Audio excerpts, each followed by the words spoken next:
আপোনালোকক মই অনুৰোধ কৰি কৈছোঁ এই ভিডিঅ'টো সম্পূৰ্ণকৈ চাব আৰু সকলোৱে শ্বেয়াৰ কৰি দিব।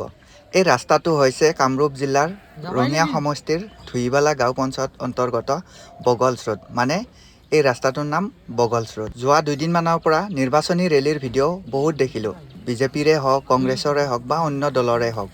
কিন্তু কোনো এটা ভিডিঅ'ত এই ৰাস্তাটো জৰাজীৰ্ণ অৱস্থা মই কোনো এটা ভিডিঅ'ত দেখা নাপালোঁ। সেইকাৰণে মই নিজেই ভিডিঅ' কৰি দেখুৱাইছোঁ। আমাৰ ৰঙিয়া সমষ্টিৰ বিধায়ক ভৱেশ কলিতা ডাঙৰীয়াক মই এটা কথাই সুধিব বিচাৰিছোঁ। আপুনি এটা সমষ্টিত 10 বছৰ বিধায়ক হৈ থাকিলে, এই 10 বছৰৰ ভিতৰত এই ৰাস্তাটোৰে আপুনি এবাৰো যোৱা নাইনে? এই 10 বছৰৰ ভিতৰত আপোনাৰ চকুত এবাৰো পৰা নাইনে এই ৰাস্তাটো দুৰৱস্থা? আপুনি জানেনে ইয়াত কিমান ব্যৱসায় বাণিজ্যৰ লগতে 6খন স্কুল, 3খন কলেজৰ ল'ৰা ছোৱালী এই ৰাস্তাটোৰে অহা যোৱা কৰে। যোৱা বছৰ সৰু সৰু ল'ৰা ছোৱালীক মাক বাপেকে স্কুটি বা বাইক লৈ থব যাওঁতে ইয়াত বহুকেইটাও এক্সিডেণ্টৰ নিচিনা ঘটনা ঘটি গৈছে। তাৰ পিছতো কোনো ধৰণৰ গুৰুত্ব নাই। এতিয়াও স্কুল কলেজবোৰ খুলিছে, আকৌ বা কিমান এক্সিডেণ্ট হয় ঠিকনা নাই।